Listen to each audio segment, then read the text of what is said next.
এভাবেই কি করুণ চোখে তাকিয়ে ৮ সন্তানের নির্মম হত্যাকাণ্ডের বিচার চাইছে মা কুকুরটি? কুকুরটির ৮টি ছানাকে বস্তায় ভরে পানিতে চুবিয়ে হত্যার অভিযোগ উঠেছে পাবনার এক সরকারি কর্মকর্তার স্ত্রীর বিরুদ্ধে। সন্তানদের নিথর দেহ দেখার পর থেকেই অভিযুক্ত নারী ও তার বাড়ির সামনে ডাক চিৎকার করতে দেখা যায় অবলা এই প্রাণীটিকে। মানুষের মধ্যেই পড়ে না একটা এইরকম ভাবে এতগুলো কুকুরের বাচ্চাকে এরকম নৃশংসভাবে পানিতে ডুবিয়ে হত্যা করা, এটা একটা জঘন্য অপরাধ। এ চিত্র পাবনার ঈশ্বরদী উপজেলা নির্বাহী কর্মকর্তার বাসভবনের সামনে। দীর্ঘদিন ধরেই বাসভবনের একটি কোণে আশ্রয় নিয়েছিল কুকুরটি।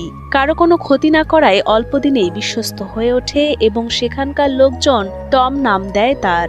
সপ্তাহখানেক আগে টম জন্ম দেয় ৮টি কুকুর ছানার। মায়া মমতায় আগলে রাখা সন্তানদের রবিবার সকালে খুঁজে না পেয়ে ছোটাছুটি করতে থাকে মা কুকুরটি।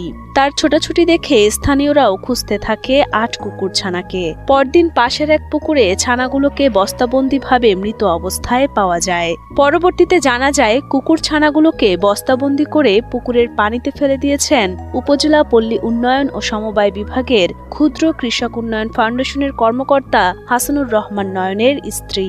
ঘটনাটি জানাজানি হলে এলাকা জুড়ে সৃষ্টি হয় তীব্র ক্ষোভ ও শোকের।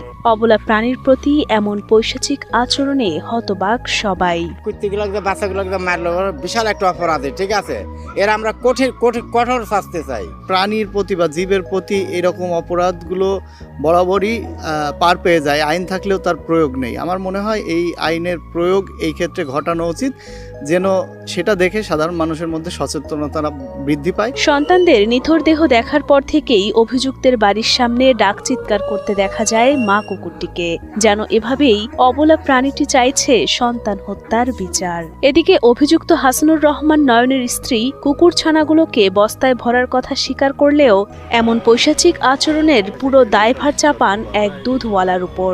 ইচ্ছাকৃতভাবে তিনি এমনটি করেননি বলেও দাবি তার। আমি একটা মুরগির বাচ্চা কোনোদিন ধরিনি। পাশে দুধ দিতে আসেন, উনি বললো যে মা তুমি এখানে বাচ্চা এইভাবেই করলে তোমার এরা তো এখানেই 8টা বাচ্চা যদি ঘোরাফেরা করে তোমার জন্য অনেক পেইনফুল হয়ে যাবে, তুমি এটা নিয়ে পাশে কোথাও রেখে আসো যাতে তোমার বাচ্চাদের কোনো ক্ষতি না হয়।